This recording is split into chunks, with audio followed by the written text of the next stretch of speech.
The getaway. Shut it, mother. If you keep crying, I might have to ask the ushers to escort you out. This is supposed to be a joyful time. Haven't you noticed everyone else is smiling? I murmured to the woman sitting close to me. But this is all wrong, she sobbed, looking at me desperately for some compassion, but finding none. Mother, the whole town is here enjoying themselves. You've played a big part in making this happen, along with the celebration that will follow. So please, try to enjoy it, I whispered again, relieved that my voice wasn't carrying too far. I managed a smile and waved at a few onlookers who caught our interaction, while the rest were focused elsewhere in the church. As I tried to collect my thoughts, I remembered that my father is the only one who calls me Kit. Oh, I've lost track of what I was saying. I'm not sure where to take the story from here. Well, it might be best to start from the beginning. About a year ago, I came home from school pondering over what to wear to the school's Harvest Festival dance. It's a significant event, being the only outdoor dinner and dance we have. In California, where we live, the weather is generally mild, avoiding the severe storms and mudslides seen in other regions. October and November offer the perfect climate for an outdoor event. The evening was cool, needing only a light jacket. Choosing the right outfit was crucial because, even though I wasn't a cheerleader, I was well known and needed to impress. I wasn't concerned about finding a date since I'd been with my boyfriend since sophomore year. He's a preacher's kid, so we valued having a good time over anything else. My mother always said I should aim to be modest until marriage, but afterwards, make it memorable.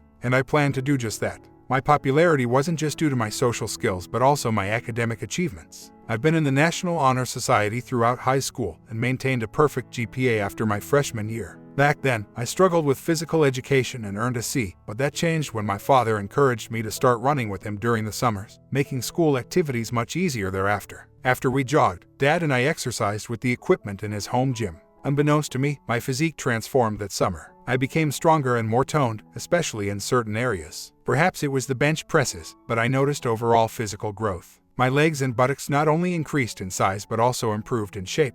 The transformation wasn't just superficial, I gained strength and better coordination. The start of gym class was intimidating due to the fitness assessments. These tests determined our national fitness level, including push-ups, sit-ups, chin-ups, a rope climb, and a mile run, consuming the first school week. In my freshman year, my performance was poor. By the end of the year, I hadn't shown much progress, earning a C grade. My father saw my report card, but instead of expressing disappointment, he embraced me, expressing his pride. Initially, our runs were just a way to bond. As a daddy's girl, I eagerly participated. Our runs gradually became longer and more frequent, filled with conversations and laughter. I could share anything with him. One day, after a run, he suggested a vacation, and naturally, we ended up in the gym. I started lifting weights alongside him, gradually integrating into a full workout routine followed by shared breakfasts. It wasn't a drastic change, I was simply getting into shape with his gentle guidance. Returning to school after summer, I noticed both guys and girls looking at me differently in my gym clothes. My friend Becky Thatcher, who I've known since childhood, was surprised by my new appearance. She jokingly asked if I had taken supermodel classes or had cosmetic enhancements. I just smiled and credited my time with my dad, mentioning only my new hair highlights. Previously, I struggled with basic exercises, but now I easily completed them, drawing attention as I moved through the fitness station,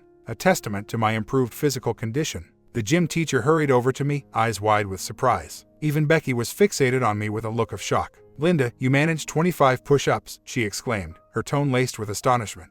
"I should have kept quiet and focused more," I remarked. "I might have done even more if I wasn't so distracted." "Linda, you were doing the standard push-ups," she observed. "Apart from the athletes and a few cheerleaders, nobody else came even close to your performance." When it was almost time to finish, the teacher stopped me during the sit-up exercise. "You only needed to hit 50 to reach the maximum score," he informed me. "Last year, I couldn't perform a single chin-up and had to resort to the hang, where you hold yourself with your chin above the bar as long as possible.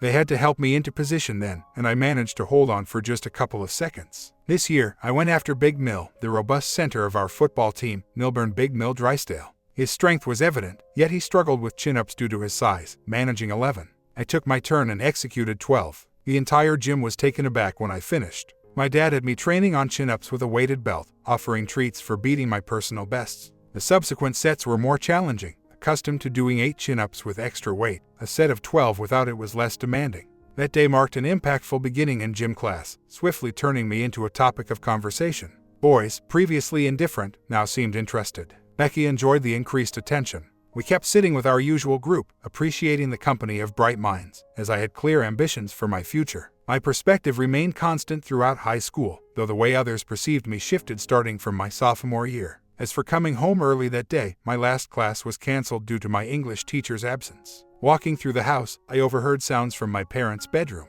Being 18, I understood the nature of those sounds and respected their privacy. After knocking on their door, I mentioned that I needed advice on some outfits, seeking my mom's fashion insight and my dad's perspective on my look. "Dad, where's the car?" I asked, puzzled because he never went anywhere without it and always complained about missing it whenever it was in the shop. Then, a sudden memory hit me. I recalled hearing my mother's voice, but not my father's. My curiosity turned to shock as I opened the door to find my mother scrambling to dress and the high school principal hastily fixing his attire. "You've crossed the line," I yelled at my mother, "and Mr. Eddington, you're in big trouble. When Dad finds out, you'll be searching for a new job." I stormed out, slamming the door behind me. Not long after, my phone rang with my mother's number on the screen. I answered only to disconnect immediately. I spent the afternoon at Becky's place, waiting for my father to return home. When I finally saw his car in the driveway, with its glaring chrome exhaust and racing stripes, it looked more menacing than ever. My father saw beauty in it, but to me it appeared hostile, almost roaring with anger. Upon entering the house, I noticed my mother's anxious expression. "Hey Kit," my dad greeted me warmly, hugging me tightly, his affection palpable. "Having a tough day, kitten?" he inquired. "Yeah, Dad," I replied. "It's like sometimes you realize you can't really rely on some people." My mother tensed at my words, but my dad missed the silent exchange. "Dad, we need to have a serious talk," I stated. "All right, Kit," he responded calmly. "Do we talk now or after dinner?" "After dinner is okay, Dad," I said. He had a knack for maintaining calm, making me feel protected. An automotive engineer by profession, my dad was adept at solving problems, always offering a fresh perspective. "Great," he said cheerfully. "I'm planning to adjust the settings on the car, maybe tone down the horsepower and throttle a bit. My fuel efficiency has been awful, and it's only getting worse." "You work on your car, darling," my mom replied. "Melinda and I will prepare dinner." She kissed my dad and then guided me towards the kitchen. Witnessing her kiss him made me feel uneasy after what I had discovered. "Melinda, darling," she started. "Just stop, okay? I can't bear your touch right now," I snapped. "Not after everything." "Melinda, please, I need to explain," she implored. "What's there to explain?" I fired back. "All my life, it's been nothing but discouragements and contradictions from you. Dad has always been supportive, encouraging me to pursue my dreams, no matter what. You, on the other hand, seem to find joy in belittling my ambitions. You doubted my chances in school elections, discouraged me from running for homecoming queen, saying it's always the cheerleaders who win. Dad had faith in me, even celebrating my victory before it was official. When I actually won, he wasn't surprised, but you were shocked. You've never really supported me, Mom. You've always been quick to point out what I shouldn't do, filling my mind with doubts and restrictions. Melinda, that skirt is too short. Melinda, that's not proper behavior. Melinda, people will judge you for that outfit.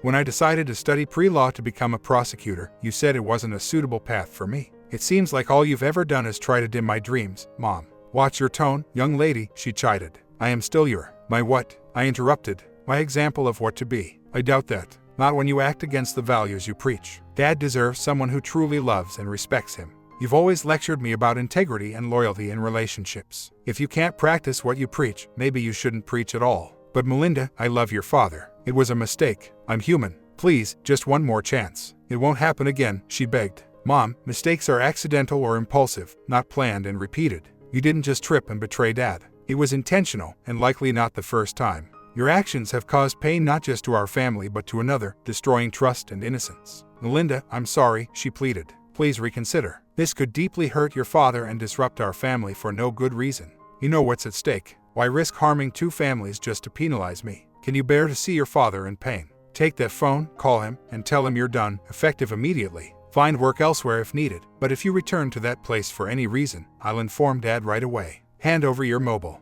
If he tries to contact you, I'll handle it. Also, Mom, I'll be monitoring the home phone records from now on. Any attempt to contact him will have consequences. And from this moment, our conversations end. In my eyes, you no longer exist. I'm on my own now, and you need to convince Dad to sleep separately tonight.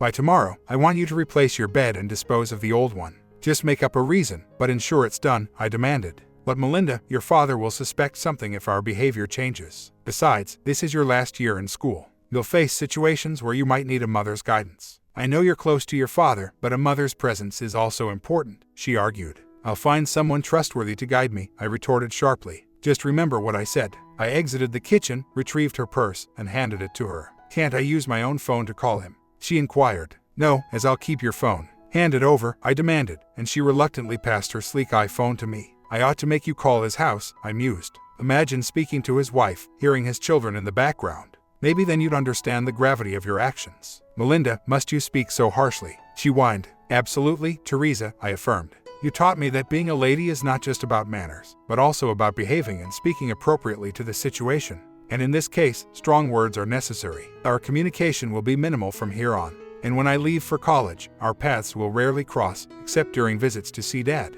My final request, Mom, I continued, her eyes pleading for leniency, is that you remain absent from significant moments in my life. I don't want you at my graduation or any other important event. I don't want you at my graduation. I don't want you at my wedding, and if I have kids, I don't expect you to be there. Understand? I questioned. She nodded. Call him. She picked up the phone and called Mr. Eddington. I'm resigning, she declared. You'll need a new secretary. I won't return. Arrange for my personal items to be sent to me, but not by you. Process my final payment as usual. And don't contact me again, or I'll expose everything. With that, she ended the call. Was that difficult, Teresa? I probed. Ending it with him, does it pain you? What do you mean? She replied. Admitting you can't see him anymore, I pressed. Does it leave a void? No, Melinda, she responded with a sigh. I don't have feelings for Russell. My heart belongs to your father. Russell was a mistake. Don't, I snapped. If you truly loved Dad, this wouldn't have happened. Melinda, you're young, she tried to explain. One day, you might understand complexities of the heart. I'd rather not understand your perspective, I retorted sharply. I can't fathom how you could betray a man who's given you everything.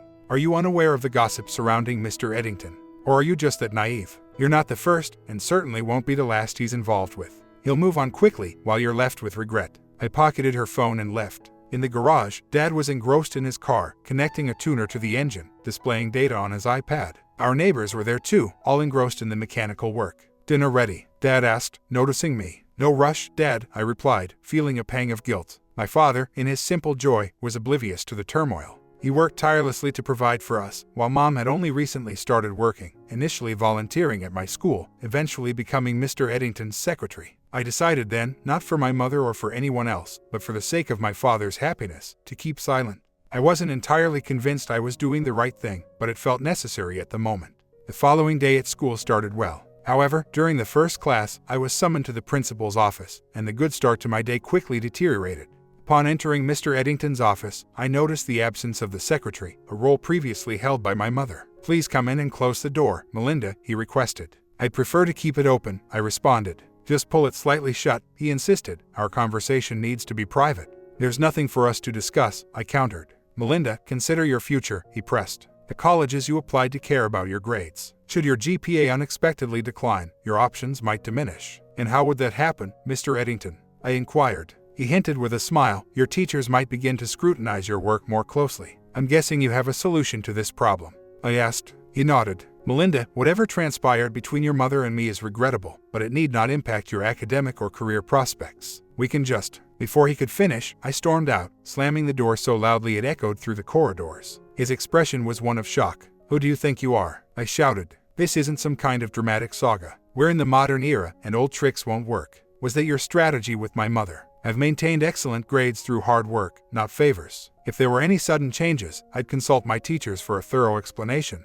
Besides, my rapport with the faculty surpasses yours, and they wouldn't support any unfair actions. Plus, you've just embarrassed yourself further with this. I revealed my phone, showing evidence of his veiled threat, which widened his eyes and deflated his posture. I now have proof of your attempts to silence me by threatening to meddle with my academic performance, which is clearly illegal, right? He simply nodded. It's appalling that after years of your questionable behavior, you've stooped to intimidating young people to conceal your misconduct.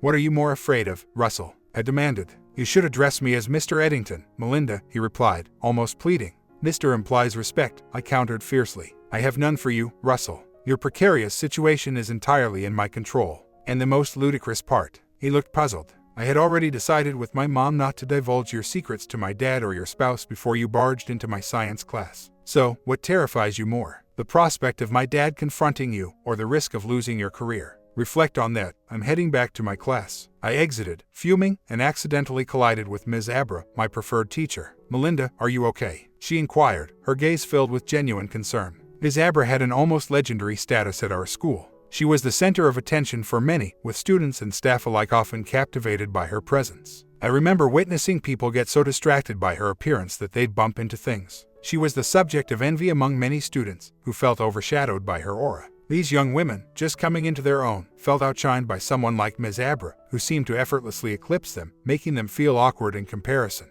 Looking at her more closely, one could understand the underlying envy. Early on, we learn that each of us has unique qualities, with distinct strengths and weaknesses. We are taught to enhance our positive features and minimize the less favorable ones. For example, someone less confident in their facial features might opt for clothing that accentuates their body shape or choose hairstyle that playfully mask perceived imperfections. Similarly, individuals focusing on their strengths might wear outfits that emphasize their legs or tops that flatter their overall appearance, effectively balancing their self-perception with their outward presentation. Everyone has their unique attributes, and the key is to find and showcase what you've got. If you're more on the slender side, you might emphasize your facial features, for instance. Everyone is blessed with something special. The real magic lies in recognizing and enhancing it.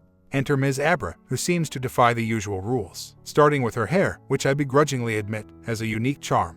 It's naturally light brown, a shade she described as mousy from her childhood, often overlooked and considered dull. Yet, her hair changes with sunlight, gaining lighter streaks that give the illusion of professional highlights, while shaded parts retain a deeper tone, creating a multi-hued effect that seems effortless. Her long hair, reaching her waist, moves gracefully, drawing all eyes to her. Her face, framed by this striking hair, is equally captivating. With striking blue eyes, she can command attention in any conversation, especially when discussing complex topics like math. It's almost hypnotic. And then there's her nose, small and delicate, adding to her overall allure. Ms. Abra is also self-conscious about her freckles, covering them with light makeup, yet these very spots are what others find endearing, especially when seen during outdoor activities. I'm not particularly fond of her mouth, which seems to be perfectly shaped in a cupid's bow, giving her an appearance of fuller lips, complemented by her bright smile. In a world where many pursue fuller lips through enhancements, hers naturally possess that sought-after shape. As for her figure, it's surprisingly harmonious despite not fitting the conventional standards of allure. She may not have a large bust, but her petite frame makes everything seem proportionate. I recall a pool party where I ended up borrowing her swimsuit. Despite our similar bust sizes, her smaller frame made everything look different. Ms. Abra, with her distinctive features and unassuming charm, stands out in a way that's both enviable and intriguing. She has a petite waist, around 23 inches, which accentuates her figure, and she jogs daily, reminiscent of my father's routine, lending her legs a formidable appearance. Ms. Abra certainly has her unique habits. As a math and science teacher, she's often seen in a lab coat, concealing her attire beneath. Her choice of fashion leans towards lengthy skirts and high-collared blouses, fastened tightly. Furthermore, she's seldom seen without her oversized safety glasses, seemingly oblivious to their presence, as if unaware of her attractiveness. What truly stands out about her is her kindness, arguably her most defining trait. She dedicates additional time to ensure her students grasp the importance of math and science for their future endeavors. She appears to have a fondness for the introverted and intellectual types, often seen sharing a warm smile with them. Yet she maintains a firm stance against any misconduct, especially from the athletic students, holding them to the same academic standards as everyone else. Regarding the athletic coach, he once pursued Ms. Abra, only to be decisively rejected, leading him to spread rumors about her personal life. Rumors aside, it's known that Ms. Abra was once married, retaining her husband's surname, Troy, after his untimely demise in a military training mishap, a loss that seemed to her a profound waste, considering his aspirations were far from the front lines. His death, caused by a tragic accident involving misplaced military equipment, marked a significant turning point in her life. "Are you okay, Melinda?" she asked, noticing me hurrying out of Eddington's office. "I'm all right," I replied. "He's just really annoying sometimes." "I can imagine," she said with a knowing smile, her teeth gleaming. "It's surprising to see you near the principal's office. I hope there's no trouble brewing." "No trouble," I assured her. "But speaking of help, I was thinking of getting some fashion and style tips. Maybe some wisdom passed down from one generation to another." "Looking for fashion guidance, are you?" she mused. "Perhaps Sandy could be of assistance. You know Mrs. Delacroix, right? She's quite the expert on Parisian trends and all things chic. Plus, she keeps up with the latest on fashion shows. It's funny, she doesn't realize her own charm. She was ready to direct me to someone else, not seeing her own allure." "Actually, Ms. Abra, I was hoping for advice from you," I clarified. "From me?" she chuckled, disbelief in her eyes. "But you're far more stylish than I could ever be. I'm not sure what advice I could give, unless it's math, which you obviously ace. But you're the ideal person to ask," I insisted. "All right then," she conceded with a gentle smile. "I'll try to help, but I could use a favor in return." "What do you need?" I inquired. She looked concerned. "The younger students are hesitant about joining the nature hike. It seems they don't find science as thrilling as gadgets and screens. They'd rather not explore the outdoors. But Melinda, with your influence, perhaps if they knew you were participating, more would join," she suggested, a bit awkwardly. I realized then how simple it would be for her to attract a crowd with just a little effort. If she stepped up, students would follow, especially the boys, which in turn would bring the girls. I'll not only spread the word, I promised. I'll be there myself. Can I bring a buddy along? Absolutely, she beamed. The more, the better. We need all the help we can get collecting specimens in the forest. Returning to class, I contemplated the day's events and later faced another round of discussions with my mom at home. "Hello, honey," she greeted with a smile. My gaze was skeptical. At 18, I was met at the door with milk and cookies. "Hello, Teresa," I responded coldly. I thought we agreed to cease communication. "Melinda, don't be absurd," she replied. "We're family. You came from me. We should try to get along." "Teresa, are you familiar with the phrase, 'you can't go home again'?" I inquired. She looked puzzled. "How does that relate to us?" she questioned. "It's like those who leave their childhood neighborhood for fame and return to find everything altered or not as great as they remembered," I explained with a smile. "I'm still lost on the connection," she started. "Teresa, you mentioned my birth, but after witnessing your recent actions, I can't overlook it. You set rules for me that you don't abide by. There's nothing left for me to learn from you. My respect for you has vanished, making further conversation pointless," I said. "But Melinda, we are family, not just colleagues or teammates. We should forgive each other's mistakes," she argued. "If you dislike my approach, we can consult Dad to decide on forgiveness," I suggested. "You betrayed a man who dedicated himself to improving your life. What has Eddington offered you besides temporary comfort? When you were unwell, was he the one caring for you? Has he provided the support you've had for years? What has he really done for you to justify your actions?" I questioned. "Nothing," she admitted. "So, following your method," I continued, "if I reveal your actions to Dad, you'll lose both your husband and your daughter, correct?" She nodded. "Teresa, it's best to stop while you're behind," I concluded. "I can't fathom how unforgiving you are," she lamented, her voice quivering as tears cascaded down her cheeks. "Teresa, save the drama," I snapped back. "You said it, not me. I'm Daddy's little girl, remember. I let you off lightly. If it had been anyone else, someone I disliked, they would have faced my wrath. You're lucky it was just a warning. Stay in line, and you can keep your marriage intact. But if anyone else gets wind of your deeds, or if I catch you again, the outcome will be grim." I remained secluded in my room until my father arrived home. Then I joined him for dinner. He relaxed a bit after eating, and I suggested we go for a walk or a jog. As we were about to head out, my mother asked if she should join us. "You don't like jogging," I pointed out, with a smile. "I could follow on your old bike," she suggested cheerfully. "We could all spend time together then." "That bike's tire is flat," I informed her. "But if you're interested in discussing school and convincing Dad to attend some events, that's okay with me. Maybe we can also talk about what happened yesterday." When she realized the bike was unusable, she quickly changed her tune. "Oh, I guess I can't join you then. Running isn't really my thing anyway." Dad complimented her in a way that made my stomach turn. After the kiss, she looked triumphantly at me as if to say she won. As Dad went to change, she tried to reassure me. "Look, Melinda, he's not affected. He loves me just the same, and I love him too, truly. I just wanted a bit of excitement." "Well, the excitement's just starting with the potential of a divorce," I retorted with a smirk. She just sighed and went off to clean the kitchen. Running with Dad, we engaged in talks about his work dilemmas and car modification plans. I shared about the Harvest Festival dance and Ms. Abra's science expedition, emphasizing the need for participants and samples. I nudged him a bit, and he agreed to come along. When he mentioned getting Mom to join, I informed him she had other plans. Suddenly, as I beckoned him, a van filled with people arrived. Coach and some team members exited and scanned the area. "Hello," my father said timidly, offering his hand. "I'm Jim Carson, Kit's father." "Helena," she replied, shaking his hand warmly, holding it slightly longer than necessary, which didn't go unnoticed. My father averted his gaze, a subtle interaction unfolding. Before my dad could continue, Coach approached energetically. "Hey there," he greeted. "I brought some of the team to assist with your project." Vehicles continued to arrive, disgorging students and occasionally their families. Helena, skeptical, remarked on the unlikely assistance of football players in her environmental research, stressing the need for careful sample collection to avoid damaging the ecosystem. Coach assured her of their competence and proposed they work closely together, but Helena firmly corrected him, insisting on professionalism and the importance of preserving the study area. Coach, visibly flustered by her assertiveness, tried to regain composure, but his discomfort was palpable. Ignoring his behavior, I followed Ms. Abra, helping her and my dad gather samples in the forest. It was clear that Helena and my father shared a natural connection, hinting at potential camaraderie beyond the day's work. The humorous part was their scarcity of alone time. The area was bustling with parents and their kids, often engaging my dad in conversation, while several men seemed to vie for Ms. Abra's attention. As the day wound down, the school's bus driver came to transport the day's collected samples back to the school, and Ms. Abra expressed her thanks, deeming the day exceptionally productive for the school's science initiative. Then, everyone dispersed to their cars to leave. I was also ready to leave, engulfed in deep thought. That morning, I had noticed Russell Eddington briefly appear but leave promptly, possibly after seeing me with my dad. My mother's car too passed by, leaving me unsure whether she came for Eddington or to monitor me, which could have been mere coincidence. Contemplating various issues while also feeling famished, Ms. Abra approached me just as we were about to leave. "Jim," she started, "firstly, thank you for your invaluable assistance today, and Melinda too. You both were exemplary in the lab. And secondly, you were about to ask me something earlier, right?" My dad, bashful, met her gaze as she beamed at him. My appetite waned suddenly, thinking maybe the situation wasn't as grim as I had presumed.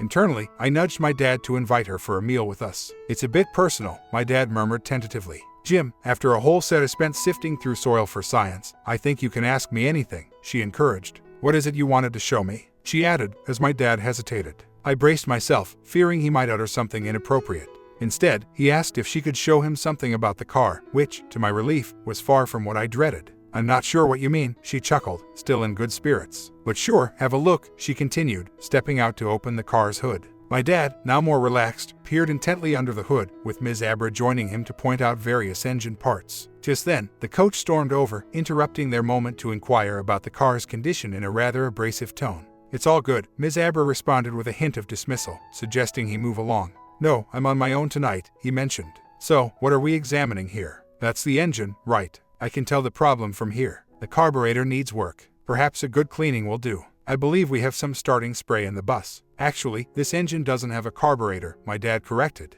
"It's fuel injected." "Right," coach conceded. "I meant to use the starting spray on the fuel system. Anyway, I'll leave you to it. If you can't sort it out, give me a ring. You still have my contact, right?" "Sure, I've got it," Ms. Abra responded with a hint of irony. She turned her attention back to the engine with my dad as laughter and the phrase "frozen" again resonated from the bus. "Dad, I'm hungry," I declared shortly after. We bid Ms. Abra farewell and made our way home. Arriving home on a Saturday meant no prepared dinner. Mom greeted us with a tentative look, hugging Dad before turning to me. I maintained a composed expression. "Melinda, it's Saturday, dear. Don't you have plans tonight?" she inquired. "Mom, Dean and I went out last night," I reminded her. "We might hang out tomorrow, but he's got commitments at the church tonight." Remember, I used to join him just to be close to him, but his mom made it tough. Why do mothers always seem to complicate things? Mom immediately felt cornered. "I didn't mean to upset you, dear," she reassured. "I was just curious about your plans. You're a lovely girl, you should be enjoying yourself. This is your final year in high school. Next year, you'll need to focus on your studies, especially if you aim for a prestigious law school.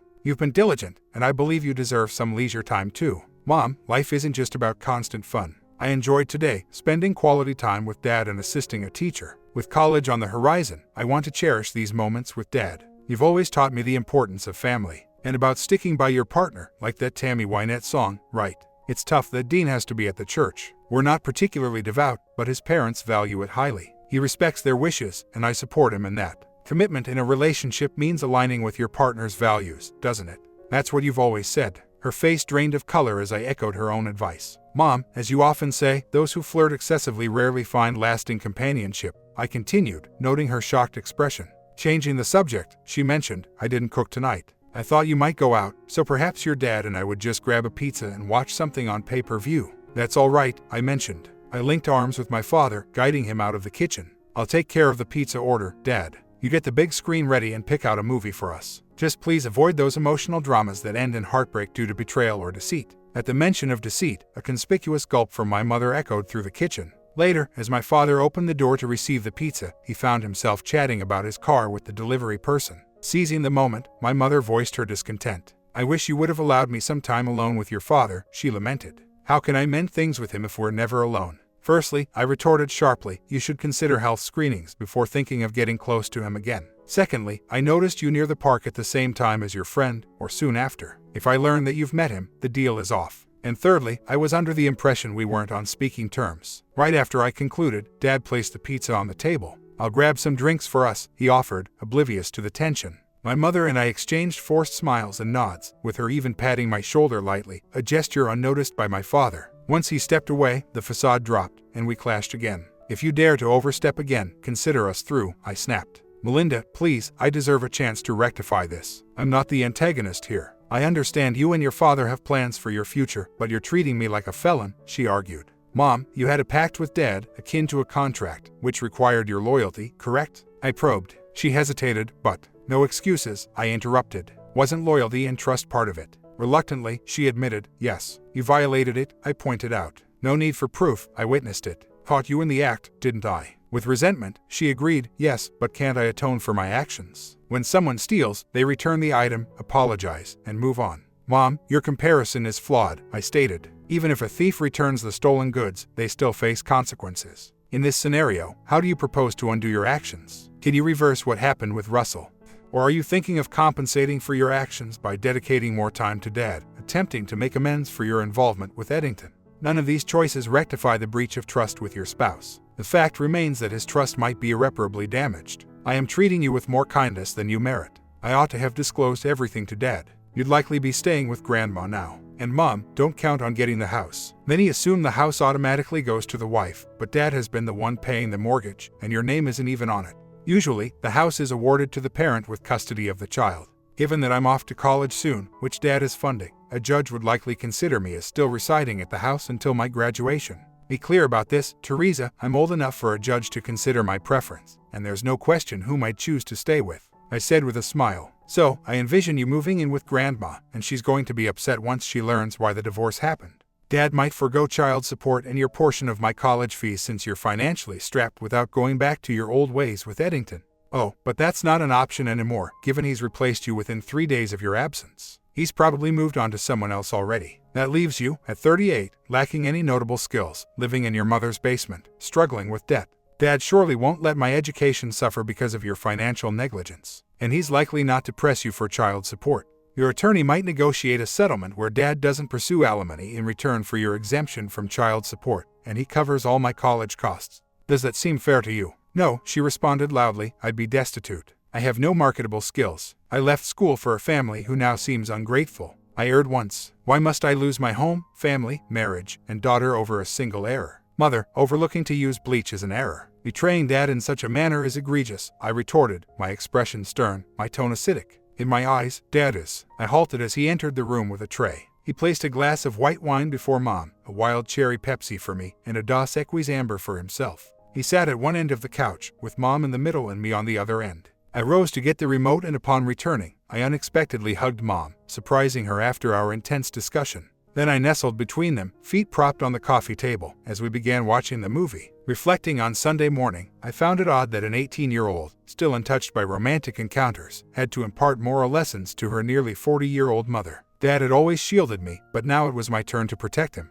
I had observed enough of my friends' families splitting to understand that it was often the person betrayed who suffered the most. When Danielle's father left her mother for his assistant, they divorced. Her mother received the house and a generous monthly sum, but it changed her. She turned to solitude and sadness, altering her entire demeanor. This shift deeply impacted Danielle, seeing her mother lose her self-esteem and spirit. Her father, on the other hand, remarried the assistant, started a new family with her, and seemed to move forward without looking back. The financial support he provided Danielle's mother seemed insufficient to cover the emotional toll it took on her. Limited to 5 years, the support felt inadequate against the backdrop of her ongoing struggle, confined within walls that echoed past happiness, now lost. This situation made me reflect on my own family. I didn't want to see my father suffer similarly. Ensuring he would be okay if things ended between my parents became my priority. My attempt to connect him with Ms. Abra hadn't worked out. He was oblivious to her interest, and she was too timid to make a move. This reinforced my belief that passive individuals often miss opportunities, allowing others to take advantage. I needed to find someone more assertive for my father. My conversations with my mother were a facade, a delay until I could distance myself without remorse. I felt no guilt, paralleling her lack of remorse over her indiscretions until they were exposed.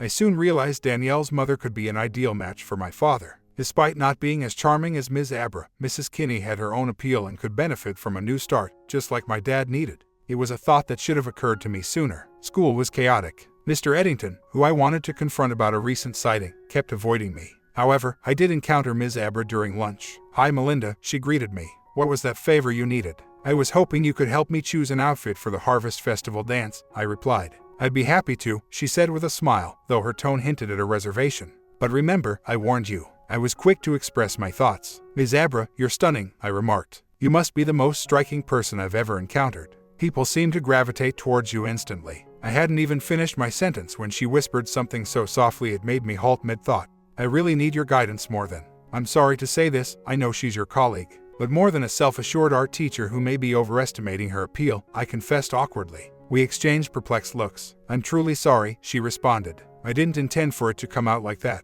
I regret making that comment about your colleague, I acknowledged. We should talk, I suggested. Could you give me a lift home after school? We could go through my wardrobe choices for the event, and then maybe grab some food and discuss what was said earlier. I assure you, our conversation will remain just between us. She appeared uneasy but nodded in agreement before departing. The anticipation was overwhelming. After I complimented her beauty, she had quietly said, "Too bad your father doesn't see it that way." The rest of the school day, I was barely able to contain my excitement, struggling to concentrate and constantly glancing at the clock.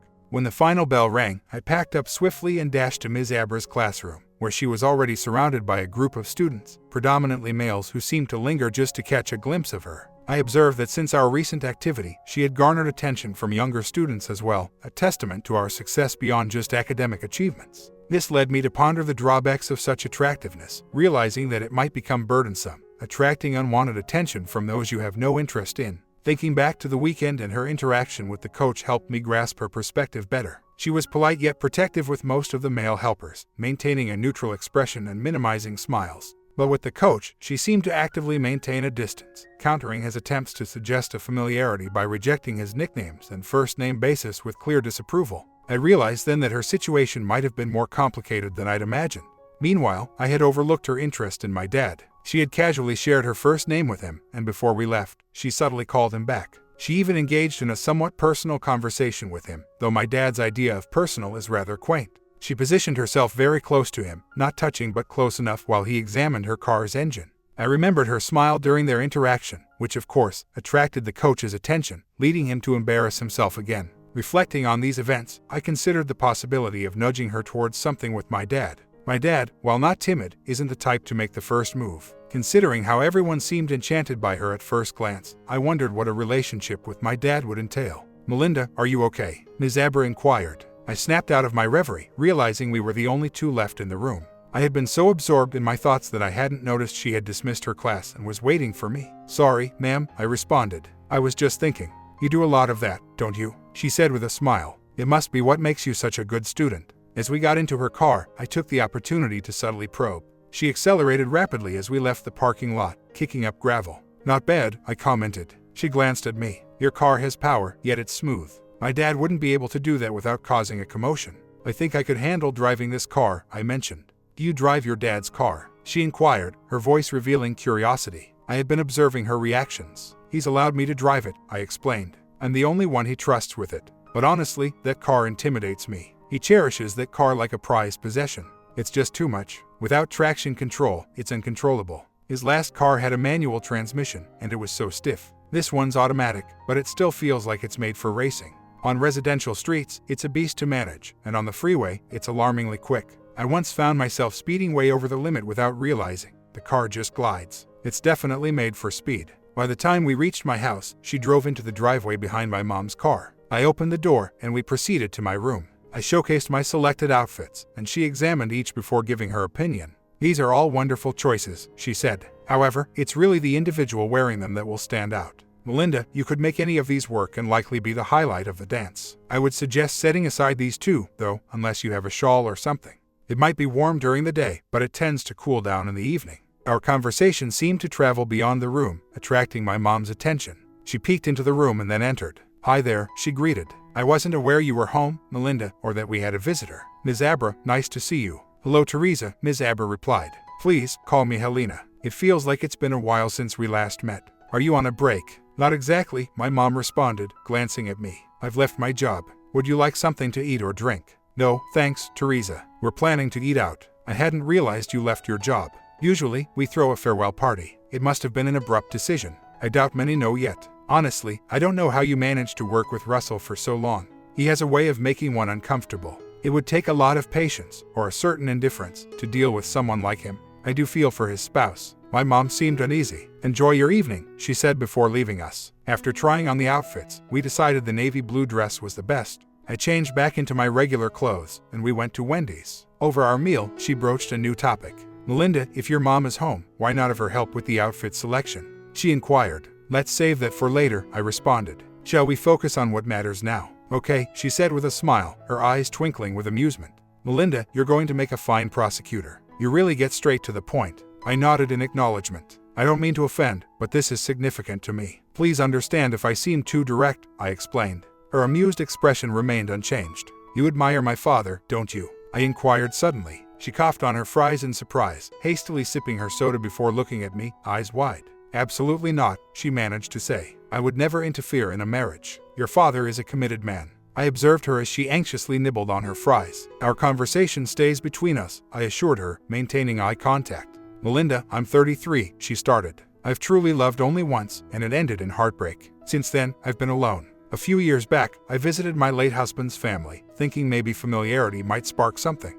He had 3 brothers. The eldest has serious issues and the youngest has his own struggles. The middle brother, who served in the military with my husband, is incarcerated. I often pondered what life might have been if he had returned home safely. Would he be like his brothers, or was he unique? It remains a mystery. My sister-in-law used to say her husband was wonderful at first, but he changed over time, revealing a darker side she never anticipated.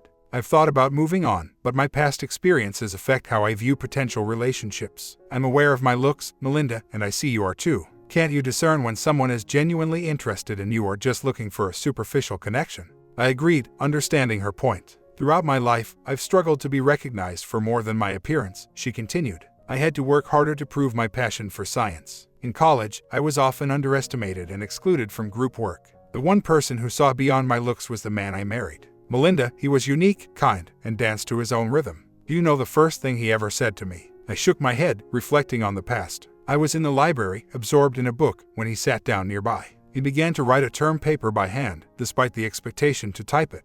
I later understood he always followed his own rules, his poor typing skills overshadowed by his impressive handwriting. We often caught each other's eyes until he finally addressed me with a playful insult, suggesting lunch together. I questioned his interest, given his blunt remark. He humorously explained his father's advice against marrying for beauty alone, expressing his desire to marry me, aligning with his peculiar logic. He was full of surprises, leaving a lasting impact on me, unlike anyone but your father, who contrasts him. Your dad, with his good looks, exudes a modest charm and spends joyous moments with his daughter, uninterested in typical male banter, focusing instead on the simple pleasures of nature. I've grown weary of insincere advances, feeling no obligation to respond to flattery. Despite the ticking of my biological clock, I seek a meaningful, lasting connection. And while I admire your father, respect and boundaries are paramount to me. My interest lies more in genuine connection than fleeting attraction. As I shared these thoughts, a mix of sadness and relief appeared in her demeanor. It seemed freeing for her to express these feelings. Offering my support, I paused as she choked on her food, a reminder to pace our conversation to avoid overwhelming her. My comment: did you like this perspective of a cheating wife? You think you would do the same thing as OP? Sub and comment down below what you think the final ending will be, and I will be back with it soon.